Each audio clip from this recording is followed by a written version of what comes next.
Fala galera, bem-vindos a mais um episódio do quadro Hashtag Pergunte ao Maestro. Se você é novo por aqui, não vacila e já se inscreve para não perder nenhum episódio. E se você não assistiu nenhum episódio anterior, corre aqui na nossa playlist e dá uma olhada porque vale muito a pena. O maestro já respondeu muita dúvida.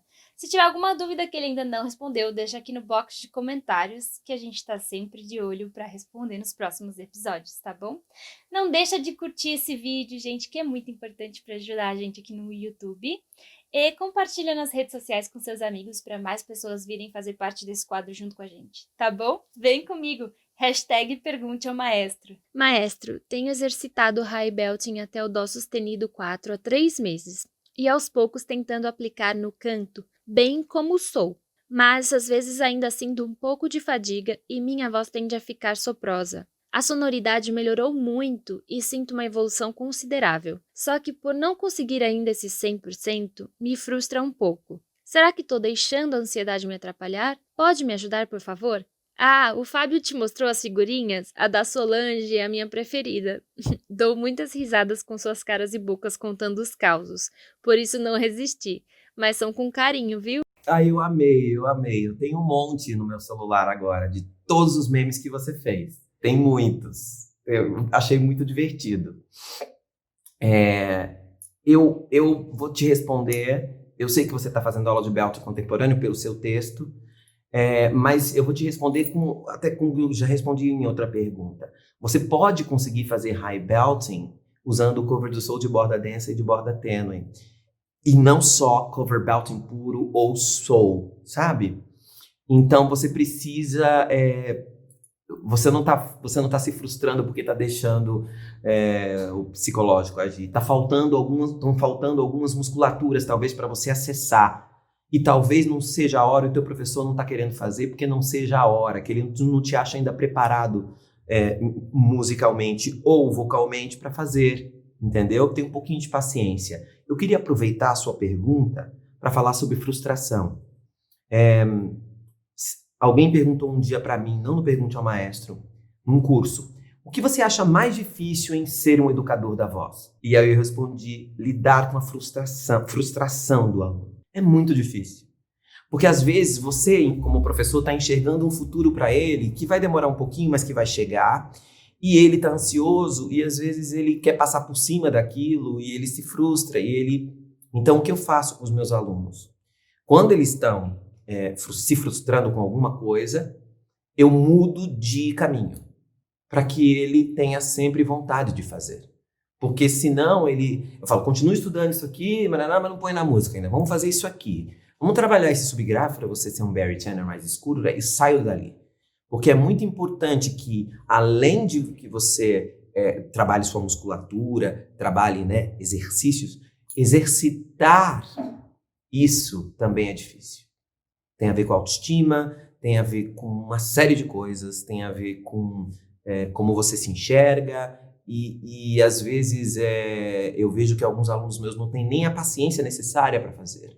E aí, frustra. Então é muito importante que a gente se livre desses sentimentos que não são bacanas, ansiedade, já falei isso aqui, até com terapia, para que você seja um cantor melhor e um cantor bem mais seguro, sabe? E aceitar suas limitações daquele momento. Eu brinco com as minhas alunas quando são sopranos. Não cante como a Maria Callas. Cante como a fulana que você é. Calma. Vai chegar uma hora que você vai cantar com uma voz melhor. Nunca será a Maria Callas, porque já teve uma. Sabe? Ajudar ele também nesse processo é super importante. O professor tem que ajudar. E ter paciência com essa frustração, porque às vezes ela frustra o professor também. Então, vários professores de belting contemporâneo me mandam mensagem dizendo assim, eu tenho uma aluna aqui que está evoluindo pra caramba, mas ela não percebe a evolução dela. O que eu faço? É uma pergunta, né? Difícil, né? Difícil de responder. Então, não deixe que isso interfira. Comece a pensar como um atleta. Tá? Leva tempo para esse atleta chegar lá e ganhar uma medalha de ouro na Olimpíada. Gente, assim. Então, por enquanto, eu vou fazer isso aqui que eu domino bem. E aí, vou cantar e vou ser músico, que é o mais importante. As pessoas precisam ouvir minha música que está aqui dentro, usando a técnica para que ela vá para fora. Tá bom? Boa noite, maestro Marconi. Eu quero saber se é ruim cantar várias vozes de um arranjo. Às vezes eu canto soprano na altura do soprano, ou o tenor, ou alto, ou mezzo, mas sei que todas essas vozes têm diferentes passagens, e eu, como sou baixo, às vezes é desconfortável fazer o soprano 1, mas às vezes sai. Risos. Dá trabalho, mas sai.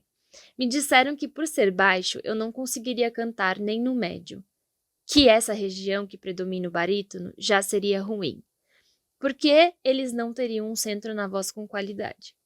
Eu canto o meu naipe dos baixos, mas depois canto essas vozes para ajudar a ensaiar o coro. Não sei se é ideal, mas funciona. E também não sei se seria melhor deixar essa tarefa com os chefes de naipe. Diga o que o senhor acha e dê dicas para que não perca a voz por estar em regiões altas e com passagens diferentes das minhas. Um beijo. Obrigado por estar aqui para nós. Amo o quadro.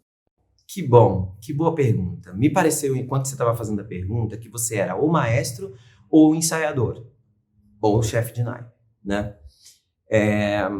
Eu vou te dar um exemplo comigo. Assim. Quando eu comecei a estudar canto, quando eu comecei a estudar regência, eu comecei a perceber que vários maestros meus tinham vozes muito estragadas, assim, tipo, que tantos maestros tinham vozes estragadas, assim, principalmente os que não estudaram canto, que cantavam, eram afinados, mas tentavam cantar todos os naipes e se machucavam.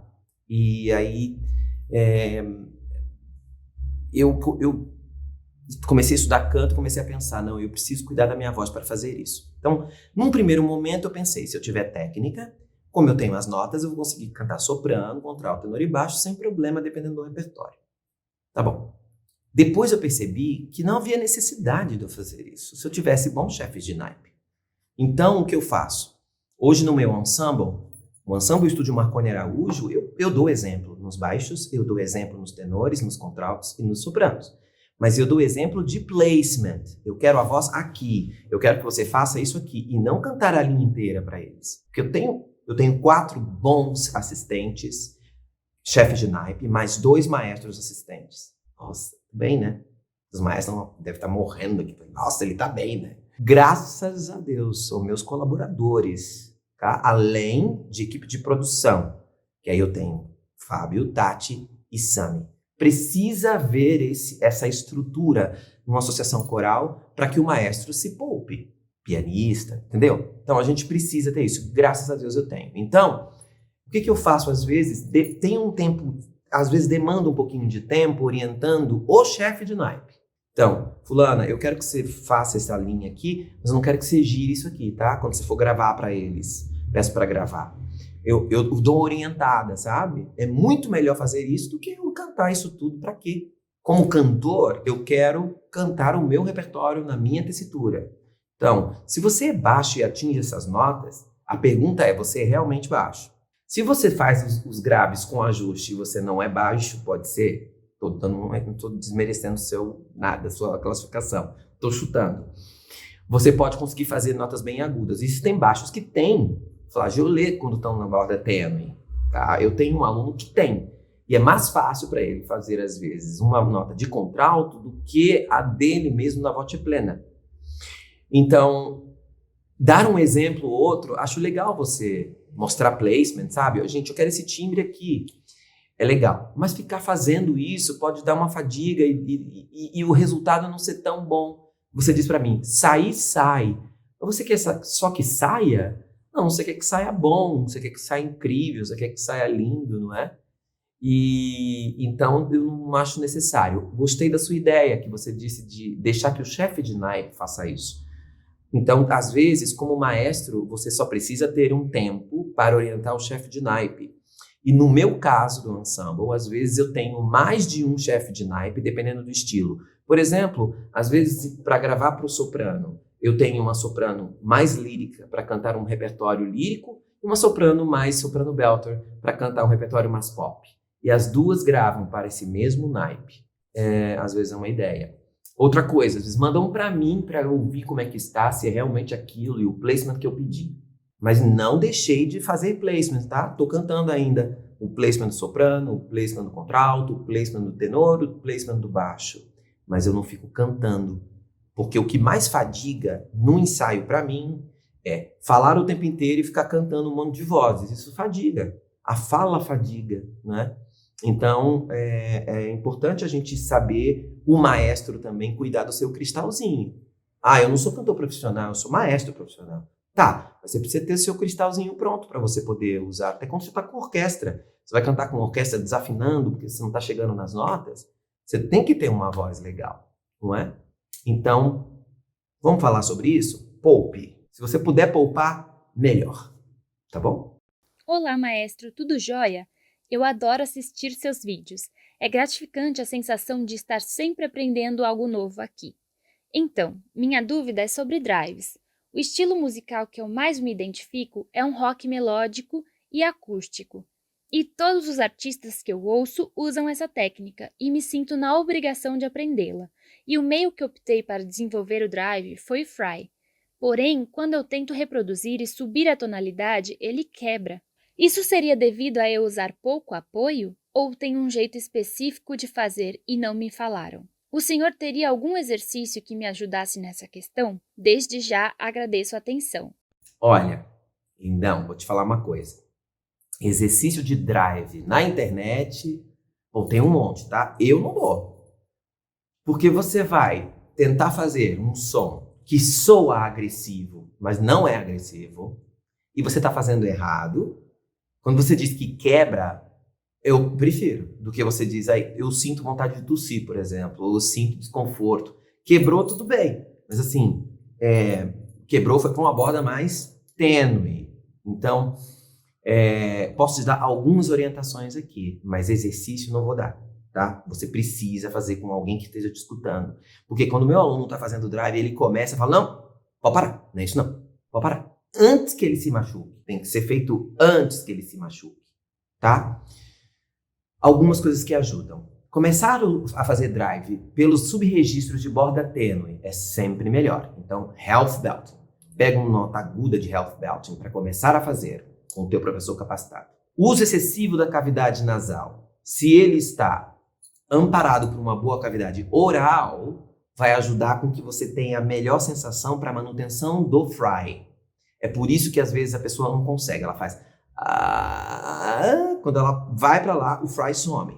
Então, o uso da cavidade nasal excessiva vai ajudar a manutenção do fry. Mas, de novo, tem que se saber fazer esta manobra. Estou te dando alguns caminhos para você trabalhar. Agora, eu tenho professores capacitados na técnica que são especialistas nisso que você está falando. Tem vários no nosso site. E é fácil você ver, assim, às vezes você olha o cara, ele é cabeludo, ele já tem um estereótipo, você olha e fala, esse cara é professor de rock, né? Ou não, ele tem uma carreira, como o Alírio Neto, por exemplo, tem uma carreira cantando isso, né? Mas tem vários professores no nosso site que você pode se informar. Ou você pode mandar para o estúdio quais são os professores mais especialistas em rock and roll ou melódico, por exemplo, que você pode me indicar. E aí a gente indica para você. Mas não tente fazer drive sozinho. Já falei isso aqui. Não tentem fazer esses ornamentos sozinhos, sabe? Porque eu dei uma aula essa semana para isso. E cada um faz de um jeito. Às vezes não é melhor para ele o drive, é melhor para ela o grounding. E ela não faz grounding como o grounding natural. Ela faz de outro jeito, que tem outra maneirazinha de se fazer, que eu não vou falar aqui. Mas ela tem um jeito especial de fazer. Então, aí eu pergunto, como foi? Nossa, não senti nada. Foi ótimo. E aí, conseguiu continuar? Consegui. Então, é uma pesquisa, sabe? Você está pesquisando o teu aparelho. Então, você precisa de duas coisas para essa pesquisa. Propriocepção, saber o que você está sentindo e saber dizer para o professor, e ouvido dele. Então, um aluno meu que quer aprender drive, ele começa, eu digo, não está na hora ainda. Porque você não tem high belting, você não tem health belting. Você vai usar esse drive aonde? Na borda densa? Não quero que você faça isso agora. Eu também digo isso para ele às vezes. Não está na hora. Agora você tem, agora vamos fazer. Entende? Então, não custa nada fazer pelo menos uma aula. Você pode dizer, professor, eu quero fazer uma aula de drive, ou pelo menos umas 2 ou 3. Eu tenho condições? Pela avaliação, que a gente sempre faz uma avaliação. Beleza, tenho. Não tenho? Então, vou esperar um pouquinho. Me dá os exercícios que eu tenho que fazer antes E assim você vai conseguindo encontrar esse drive. Tá? Não é tão difícil assim, mas precisa saber fazer. Tá? Você também pode pedir para uma boa fono que saiba fazer drive, que saiba ensinar drive. Te ensinar a fazer drive, growling. De repente, às vezes com a fono vai mais rápido. Porque ela trabalha a musculatura direto onde tem que ir. Tá bom? A pessoa tem uma voz grave e um timbre muito bonito.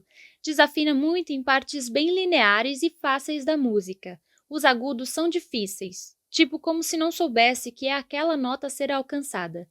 Canta também as músicas a seu modo sem respeitar a métrica.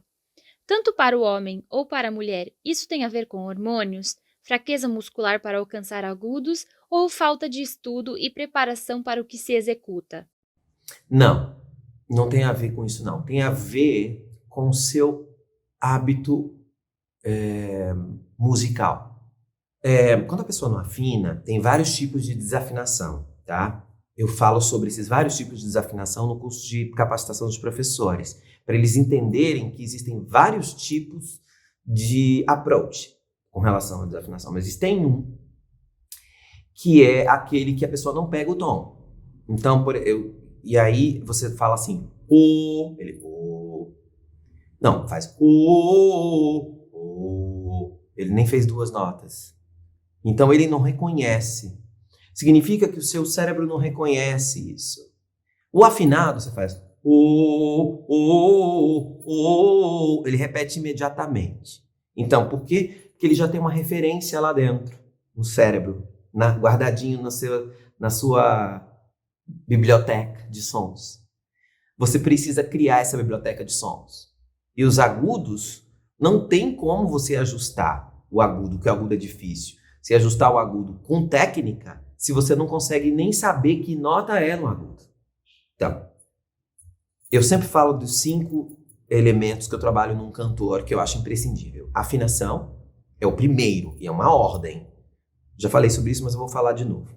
Agógica, que é a alteração disso que você falou. Ó, a alteração de agógica é a pessoa que atravessa, que não consegue se manter no beat. Texto, porque nós somos o único instrumento que temos texto. Então, esse é muito importante. É o nosso ouro, texto. Só o quarto é timbre. Ou seja, a técnica vai na quarta coisa, em termos de cor, porque tem preciso de técnica para afinar e técnica para fazer outras coisas, mas em termos de cor, técnica vocal. E o último, interpretação. Então, vamos lá. Se você não consegue afinar e está atravessando, você precisa de um professor que te ajude com isso. E não necessariamente um professor de canto. É um professor de percepção que tem a técnica para fazer isso. E às vezes o seu professor de canto não tem. Ele é afinado e ele nunca teve alunos desafinados, ele não sabe como é o processo. Afinar um aluno é uma coisa muito trabalhosa, mas ao mesmo tempo, depois que você aprende, é igual andar de bicicleta. Tem gente que acha que não, que a pessoa desafinada nunca vai afinar. Eu não acredito nisso. Porque no meu livro eu falo, se você precisa dar 20 passos, dê 50, dê. Tem gente que não precisa dar 5 e não dá.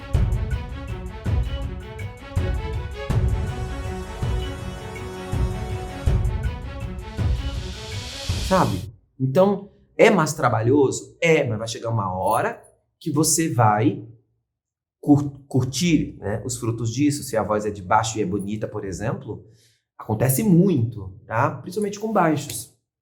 Porque falam numa tessitura muito distante daquela nota que eu estou pedindo. Ou ele não consegue nem entender aonde essa nota está, porque ele fala aqui, entendeu? E aí ele canta as músicas todas oitava abaixo, ou mais ou menos oitava abaixo, ou é muito difícil mesmo. Mas não dá para fazer tudo. Então, foque nisso. Pega essa aula, invista uma grana nesta aula, com este cara que vai te afinar.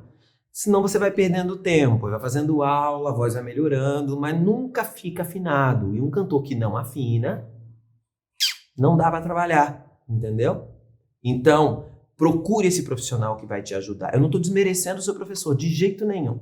Porque tem professores que não têm técnica para isso, por quê? Porque tem professores de canto que não aceitam nem alunos desafinados. Se você é desafinado, ele vai dizer, você não afina, você não tem que fazer aula de canto, vai fazer pintura em porcelana. Tem gente que tem essa maneira de pensar. Tem gente que aceita, mas não tem técnica para afinar. Então, você precisa desse professor, que eu digo que é um misto entre um maestro, um professor de percepção, um pianista. Existem aplicativos que vão ajudar e ele conhece os aplicativos. Sabe, você precisa fazer esse investimento agora. Se você está fazendo investimento em aula de canto e você não consegue pagar esse professor, pare a aula de canto. Porque não vai adiantar você melhorar tecnicamente e não afinar, sabe? Então, essa é a coisa mais importante agora para você. É o primeiro ponto. Aí vai dar um trabalho. Mas depois que você conseguir, aí você vai encontrar sua vocalidade. E pode ser que o que você acha agudo, não é que tá agudo, tá fora da sua textura. Então, tudo bem. Mas aí você tem condições de saber isso, porque agora você já conhece as notas, você sabe os intervalos, tá tudo certinho, tá bom? Essa é são steps que a gente precisa. O afinado pula esse step, porque ele tem já gravado em sua memória os sons. É só isso. E quando você começar esse processo, eu já vou te dizer, você vai afinar, mas você tem que ter paciência, porque às vezes eu vou te dar o tom, não, calma. Aí eu tenho um exercício que eu digo assim, canta na tua cabeça esse som. Ele é fino ou grosso, esse som? Pro baixo ele fala, fino. Ah, fino? Então faz bem fininho pra mim. Ele faz, Não, aí foi fino demais. Vamos encontrar? Ó, ele tá aqui, ó. Você tá aqui, e aí tem toda uma técnica. Aí a partir do momento que ele pensa, ele vai demorar para acertar a nota. Então, na hora de pegar o tom, eu tô numa turma, faço todo mundo aí todo mundo faz ele demora. Ele vai ter que demorar, ele vai ter que fazer esse aqui, entendeu? E esse processo vai ficando cada vez mais rápido. E quando ele conseguir fazer o processo mais rápido, ele vai conseguir pegar o tom. Já aconteceu com vários alunos meus que estão vendo, inclusive, esse Pergunte ao Maestro e estão falando, eu não afinava. E agora eu afino. Tá? Dá trabalho, mas é gratificante. Tanto para você, quanto para o professor. Acho maravilhoso ver um aluno meu que não afinava uma nota entrar no musical. E ser espala, porque a voz é linda. Tá? Sempre tem que estar atento. Sempre tem que estar atento. Porque a afinação não é uma coisa simples para ele. Mas em compensação, o timbre é. Então, sempre temos que celebrar alguma coisa, certo? Celebre o seu timbre se ele é bonito e trabalhe em afinação. Boa pergunta.